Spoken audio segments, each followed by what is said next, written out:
Hello everyone, welcome back to another video. Today I will show you how to check saved photos on Google. So for this, the first step is to open the Google Photos on this Android device.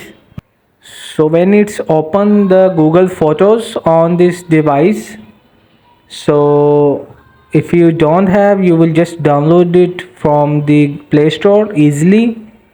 So and just sign in with Google Photos. So here you will see this is my saved photos in Google Photos.